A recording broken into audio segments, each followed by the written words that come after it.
Fala pessoal, que bom ter vocês aqui em mais uma vigília no Contos do Max. Hoje o relato é daqueles que faz a gente perder o rumo, porque no sertão mais profundo, onde a medicina não chega, o que vale é a agulha de quem sabe costurar o espírito de volta na terra. Mas antes da gente entrar nesse casebre da Dona Zefinha, me diz uma coisa aqui nos comentários. Aí na sua região o povo ainda acredita que a sombra da gente é o rastro da alma?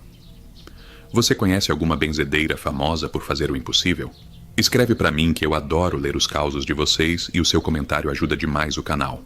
Agora, apaga a luz, aumenta o volume e olha bem pro chão, porque o que o Severino viveu vai te fazer questionar se a sua sombra ainda é sua.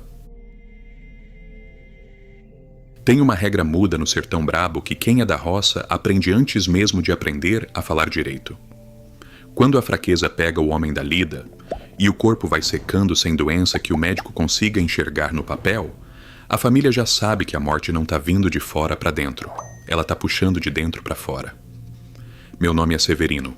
Tô com os meus 48 anos muito bem vividos consertando bomba d'água pelo interior do Ceará, rodando de Cabaceiras até a divisa com Pernambuco. O que eu carrego na memória não é causa de assombração de beira de estrada. É um erro feio que a minha família cometeu na tentativa desesperada de enganar o relógio de Deus. O meu irmão caçula, o Cícero, era um touro de forte na lida do gado, mas no começo da seca daquele ano, ele começou a definhar. A carne sumia dos ossos dele numa velocidade que assustava quem chegava no portão de casa. Mas o peso da magreza não era o pior do castigo. A gente botava o Cícero na cadeira de fio de palha na calçada meio-dia, para ele pegar um pouco do sol quente, achando que o calor ia espantar aquela friagem que tomava conta da pele dele. Max, o sol a pino do Ceará não perdoa ninguém. Ele marca a sombra do menor lagarto no chão de terra batida. Só que a sombra do meu irmão começou a falhar. Não era brincadeira de luz. A sombra dele projetada no barro vermelho estava ficando rala, desbotada, como se a terra tivesse se recusando a registrar que aquele homem ainda estava ocupando espaço em cima dela. A sombra foi se descolando, clareando da ponta da cabeça até encolher perto do calcanhar, grudada por um fiozinho escuro quase imperceptível. A alma dele estava se preparando para ir embora, estava levantando o acampamento e deixando só a carcaça oca sentada na cadeira de palha. A minha mãe chorava escorada na porta da cozinha sem saber o que fazer com a reza do padre que não surtia nenhum efeito. O desespero cega a gente para o perigo verdadeiro. Eu não ia deixar o meu sangue morrer secando no sol feito um pedaço de couro velho. Eu joguei o Cícero, que já não tinha peso de um menino de 10 anos, na caçamba da minha D20 velha, botei um colchonete grosso e dirigi rasgando aceitei a estrada de terra pro fim da linha da cidade. A gente foi bater na porta da Dona Zefinha das Agulhas, Isereiticisni. A velha morava no cafundó do brejo seco, o único casebre que tinha um fio de água barrenta correndo perto da janela. O povo dizia que ela conhecia uns segredos que a igreja tinha tentado queimar antigamente. A Zefinha não curava dor de barriga nem olho gordo de invejoso. A especialidade da velha era segurar o que já estava com um pé do lado de lá da cerca. O problema é que eu não calculei o preço nojento que a ferramenta enferrujada dela ia cobrar do corpo do meu irmão. A casa da Zefinha cheirava a vela de sebo queimada e formol de farmácia velha. O ambiente era apertado, forrado de prateleira de madeira crua com uns potes de vidro escuro que a gente não conseguia ver o que tinha dentro. Mas a água suja batia no vidro e fazia um barulhinho seco, como se o que tivesse boiando ali quisesse sair. Eu botei o Cícero deitado numa cama de mola rangendo no centro do quartinho escuro. A velha não perguntou o que ele tinha, não mediu a febre e não procurou sintoma no rosto dele. Ela foi direto no pé do Cícero. A mulher pegou o calcanhar do meu irmão com uma mão firme que não tremia 1 milímetro. Ela olhou para mim por cima do ombro. Os olhos dela pareciam 2 pedras de ardósia, frios e duros, e cravou a sentença. A corda dele tá quase rompida, Severino. Eu posso amarrar o menino no chão de novo, mas você sabe que a terra não aceita desaforo calada todo dia, né? Eu não queria entender as entrelinhas da velha. Eu queria o meu irmão vivo na caçamba da minha picape de volta para casa. Eu dei o sinal de aprovação engolindo a saliva a seco. A Zefinha tirou um carretel de madeira da gaveta. A linha não era de algodão ou costura fina de roupa. Era uma linha preta, grossa, parecia crina de cavalo trançada com algo úmido. Mas o pavor me gelou o estômago quando eu vi a ferramenta que ela tirou do bolso do avental encardido dela. Max, A velha puxou uma agulha de sacaria da grossura de um prego, enferrujada, coberta com uma crosta avermelhada de sangue velho misturado com barro. Ela não passou nenhum desinfetante. Ela simplesmente segurou o calcanhar do Cícero, levantou a agulha suja e perfurou o couro grosso do calcanhar dele com uma força bruta, de quem tá furando lona de caminhão. O meu irmão, que estava no estado de coma de fraqueza, acordou no susto dando um urro que rasgou o telhado de brasilite do casebre. Um grito agudo, uma dor que não vinha só do furo na pele do pé. A Zefinha não costurava a carne do menino na própria carne. Ela passava a tida agulha, enferrujada, pelo calcanhar do Cícero, e enterrava a agulha direto no chão de terra batida da casa dela, puxando a linha preta com força, rasgando o ar e amarrando a sombra dele, que estava fugindo de volta para dentro da pele do rapaz. A fumaça roxa começou a sair do buraco no calcanhar dele. Um cheiro de ozônio e carne queimada empesteou o quarto pequeno. A velha apertou o nó final na base do calcanhar, e o Cícero apagou de vez na cama, suado e respirando rápido, o peito dele subindo e descendo, com o ar que ele não conseguia puxar antes de entrarmos ali. A sombra do meu irmão, que estava rala, voltou a ficar preta e colada na cama debaixo dele. A Zefinha enxugou a agulha no avental e mandou a gente sumir da vista dela. Eu carreguei ele para o carro, achando que o milagre bizarro tinha funcionado e que o pior tinha ficado lá no chão da casa da velha. Mas na viagem de volta para casa, na estrada de terra batendo poeira vermelha, eu olhei para o banco do passageiro onde o Cícero estava encostado. E o detalhe que eu vi iluminado pela lua me provou que a gente não salva ninguém da morte com linha suja. A gente só traz um pedaço do inferno grudado nas costas da pessoa. A batida grossa do pneu na estrada de terra levantava uma poeira vermelha nojenta que entrava pela fresta fina da porta da minha caminhonete. O motor roncava pesado, vencendo o aclive duro da estrada de pedra voltando de Cabaceiras. O suor descia pela minha testa, ardendo o meu olho esquerdo. O Cícero estava largado no banco do passageiro de pescoço mole, jogado para trás no estofado rasgado. A luz amarelada fraca do painel do carro iluminava o rosto do meu irmão misturada com a claridade da lua cheia que atravessava o vidro sujo de barro. Eu mantinha a mão firme no volante, prestando muita atenção na curva perigosa para chegar logo em casa e acabar com o desespero da minha mãe, mas os meus olhos sempre fugiam, Max, desviando para o contorno negro do Cícero desenhado no forro da porta do carro. A gente entende muito bem como funciona a luz batendo num corpo humano encostado num lugar fechado. O movimento obedece à lei dura da natureza no mesmo instante, sem atrasar um segundo sequer. O meu irmão engasgou forte com a própria saliva e virou o rosto bruto para o meu lado, tossindo um catarro grosso. O contorno preto que marcava o perfil dele no estofado da caminhonete ignorou o balanço violento do rapaz. A mancha escura na porta ficou grudada na posição antiga, parada virada para a janela do lado de fora, desprezando a virada de cabeça repentina do Cícero. Demorou uns 2 segundos inteiros para o formato dele desgrudar da forração da porta e finalmente acompanhar o movimento verdadeiro da carne do meu irmão. O meu sangue perdeu toda a temperatura do corpo de uma vez só. Um choque gelado bateu direto no fundo da boca do meu estômago, embrulhando a minha barriga. Aquele fio de crina de cavalo que a velha Zefinha pregou no calcanhar dele, com uma agulha enferrujada, estava amarrando uma parte teimosa que recusava ficar na nossa terra de qualquer jeito. A gente chegou na porteira do nosso sítio com o dia querendo nascer no horizonte rachado do Ceará. A minha mãe correu na varanda de cimento batido, jogando a panela de alumínio no chão, vendo o Cícero descer do carro andando duro com as próprias pernas, puxando o ar do sertão para dentro do peito sarado. A velha abraçou o filho, chorando bicas de lágrimas de agradecimento a todos os santos do céu. Eu fiquei escorado na caçamba da D20, sentindo o cheiro de ferrugem suja e mato podre que exalava do pé descalço enfaixado do meu irmão. O gosto do meu café amargou naquele dia, engolindo a seco, a certeza profunda de que a paz mentirosa da nossa família ia custar o preço de uma ruína violenta. As semanas seguintes provaram que a agulha da curandeira não conserta o relógio divino. A vizinhança inteira da vila jurava de pé junto que um milagre grandioso cobriu o nosso teto de telha de barro. O Cícero engordou 12 quilos num estalo de tempo impressionante que desafia qualquer clínica médica da capital. A rotina do meu irmão virou um poço de bizarrice grotesca que me forçava a trancar a porta do meu quarto na madrugada, A fome do rapaz cruzou a linha da gula humana e virou um abismo sem fundo na nossa cozinha. Ele comia travessa de arroz puro misturado com feijão cru, devorava 3 pratos fundos de cuscuz com carne de sol salgada no café da manhã, mastigando igual uma máquina de moer capim na roça. Os olhos dele mal se fechavam nas refeições, encarando a parede branca com uma apatia cadavérica de dar engulho em qualquer pessoa, com a mente sã. A força bruta dele na limpeza do pasto dobrou de capacidade numa barbaridade animalesca. Ele erguia mourão de cerca de aroeira nas costas, debaixo do sol do meio-dia, marcando mais de 40 graus no termômetro. O detalhe pavoroso é que a pele do Cícero não suava uma única gota de água no calor do Nordeste, Max. A carne dele virou uma casca blindada contra o sofrimento natural do trabalhador da lida pesada.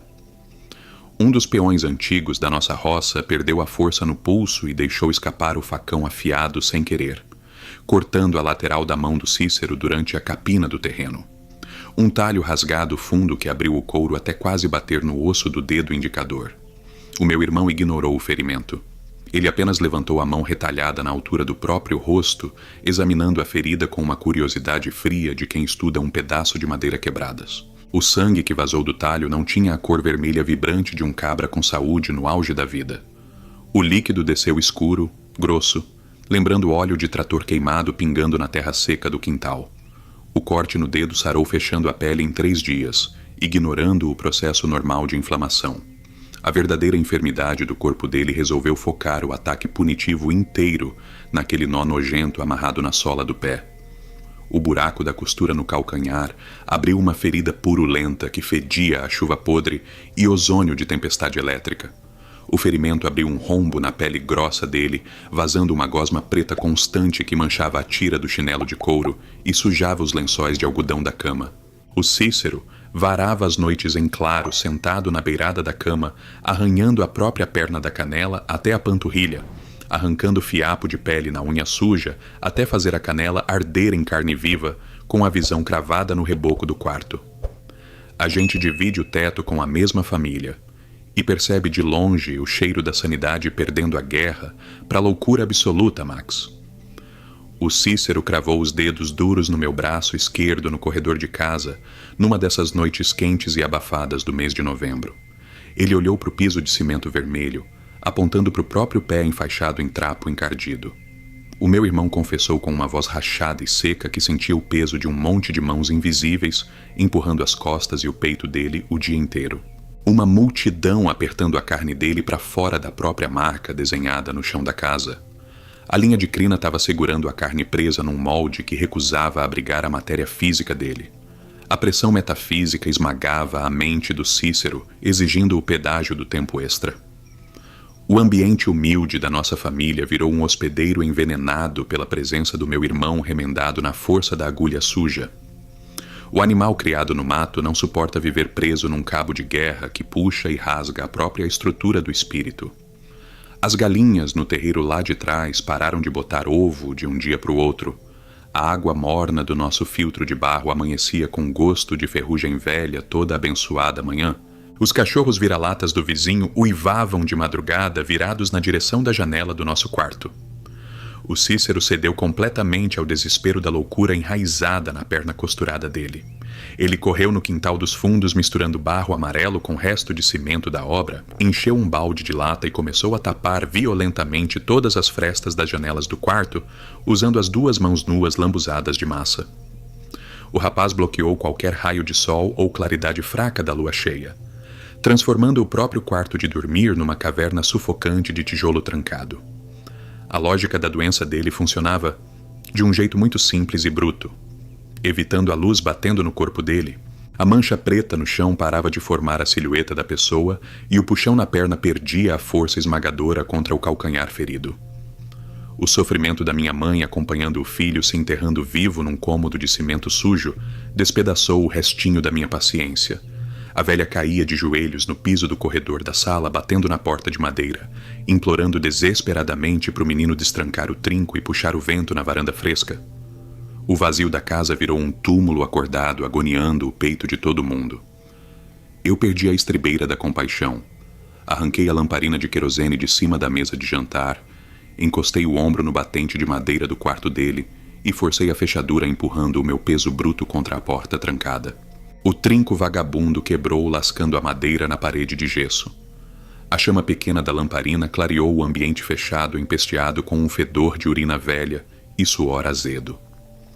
O foco de luz revelou o Cícero abaixado de cócoras no canto escuro do quarto, raspando a sola do pé numa telha quebrada de barro, com uma ferocidade absurda. Ele lixava o calcanhar rasgado, tentando arrancar fora o nó asqueroso da velha Zefinha, no desespero insano de soltar a amarra invisível da carne. A luz amarela da minha lamparina projetou o meu vulto gigante na parede da esquerda e o vulto retorcido dele no tijolo da parede direita do quarto. Max, eu faço um juramento aqui em nome de tudo que eu aprendi a respeitar no mundo da fé cega do nordestino. O contorno negro do Cícero projetado no reboco levantou o braço esquerdo na parede da casa antes mesmo do rapaz real se mover no canto do quarto. A mancha escura grudada no cimento avançou rasgando a divisão da parede na direção do meu contorno desenhado na luz da lamparina. A silhueta dele esticou os dedos distorcidos, tentando agarrar a garganta da minha silhueta, na ilusão de ótica da parede do cômodo. A brutalidade do movimento daquela coisa irreal estremeceu a chama brilhante protegida pelo vidro de querosene da minha mão. O desastre não estava morando apenas na ferida aberta e preta do calcanhar enfaixado. A estrutura do rapaz estava adoecendo e arruinando todas as peças em volta da nossa família. Bati a porta do quarto quebrado, puxando a minha mãe pelos ombros, arrastando a velha para a sala de televisão. A minha cabeça ferveu ordenando a execução de um plano bruto e definitivo para salvar o nosso juízo na marra. A Zefinha das agulhas precisava usar a mesma tesoura enferrujada para desmanchar a trança desgraçada da vida do meu irmão, custe o preço que a natureza cobrasse da mão da velha perversa, na beira do brejo. Eu não esperei o motor da picape esfriar, Max. Eu joguei a D20 no rastro daquela poeira de novo, voando baixo para cabaceiras com o peito parecendo que tinha uma brasa acesa dentro. A imagem daquela mancha escura na parede tentando enforcar o meu vulto não saía do meu juízo de jeito nenhum. Eu cheguei no casebre da Zefinha das agulhas, com o sol do meio-dia fritando o topo da cabeça, aquele calor que faz a vista tremer e as pedras parecerem que estão derretendo na beira da estrada. Eu não bati na porta, eu entrei chutando a madeira, fazendo as prateleiras de vidro balançarem e os potes chacoalharem com o estrondo.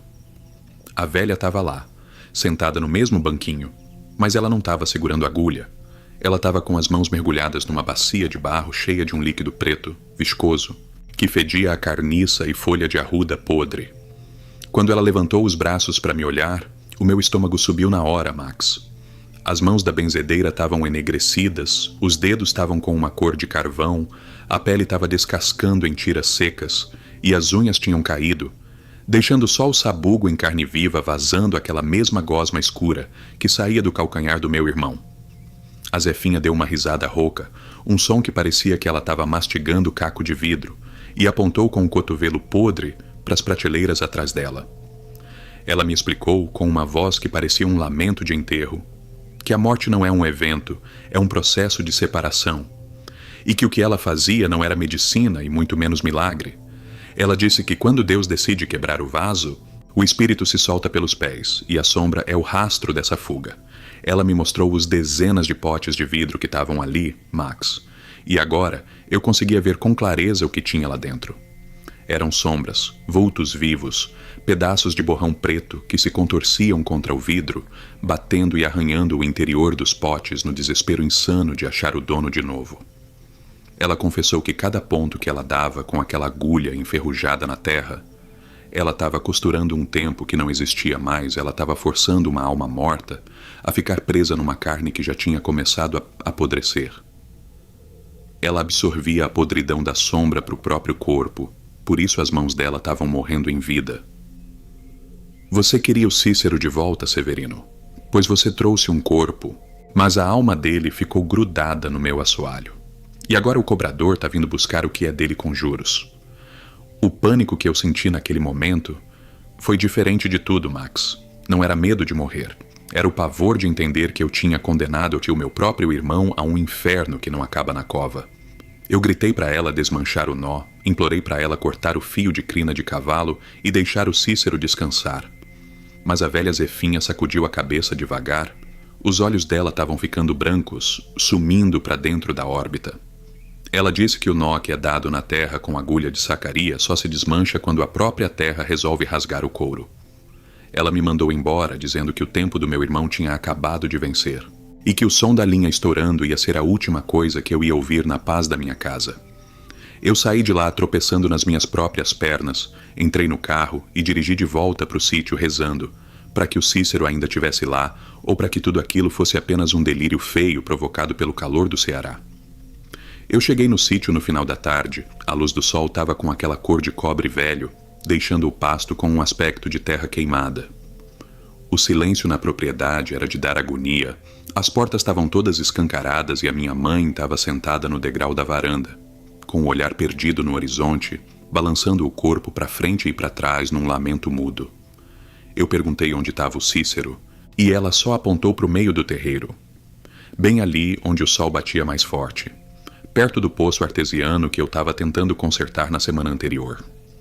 O meu irmão estava de pé, parado feito uma estátua de barro, sem camisa, com a pele brilhando de um jeito gorduroso, olhando direto para o sol sem piscar um segundo sequer. O calcanhar dele, aquele que a Zefinha tinha costurado, estava inchado do tamanho de um abacaxi. A faixa de pano estava preta de sujeira e o cheiro de ozônio e enxofre estava tão forte que o ar em volta dele parecia que estava tremendo de calor. Eu me aproximei devagar, chamando o nome dele, mas o Cícero não era mais o Cícero. O rosto dele estava esticado, as feições estavam sumindo, como se a carne tivesse derretendo para virar uma massa lisa e sem expressão. Ele virou o pescoço para mim e a boca dele se abriu num buraco preto, mas a voz que saiu de lá não era dele. Eram dezenas de vozes falando junto, um sussurro de 1000 pessoas chorando ao mesmo tempo dentro da garganta do rapaz. Ele disse que estava muito pesado, que a terra estava puxando, que o fio estava cortando o espírito dele no meio. E foi aí que o fenômeno aconteceu. Debaixo do pé dele, a sombra começou a borbulhar no chão de barro. A mancha preta começou a se contorcer, a sombra do Cícero levantou do chão como se fosse uma mão de piche gigante e agarrou o calcanhar do meu irmão, puxando ele com uma violência que fez os ossos da perna dele estalarem num barulho de galho seco quebrando. A gente escutou o som, Max. Um som seco, metálico, agudo, como se uma corda de aço de um piano tivesse sido esticada até o limite e arrebentado de uma vez só. Era o fio de crina de cavalo da Zefinha estourando. No mesmo instante que o som ecoou no terreiro, a pele do calcanhar do Cícero se rasgou num rombo horroroso. Não saiu sangue, saiu uma fumaça roxa espessa e um grito de agonia que não era humano. O corpo do meu irmão foi puxado para baixo com tanta força que os joelhos dele bateram no chão, fazendo a terra tremer. A sombra engoliu ele, Max. Foi como se o chão tivesse virado uma boca de lama preta que tragou o meu irmão inteiro para dentro da terra em questão de segundos. No lugar onde ele estava, sobrou só o pedaço da agulha enferrujada, caída no barro, e o rastro da linha preta sumindo para dentro de uma fenda que se fechou na hora. A minha mãe desmaiou na varanda e eu fiquei ali, olhando para o nada, sentindo o sol queimar a minha pele e entendendo que o meu irmão nunca tinha voltado da casa da Zefinha. Eu estava convivendo com um morto remendado esse tempo todo. Esse foi sinistro, né, amigos? Essa história do Severino me deixa com o estômago embrulhado até agora. O que a gente aprende com o Cícero e com a dona Zefinha das Agulhas é que o limite entre a vida e a morte não é uma sugestão, é uma barreira de aço.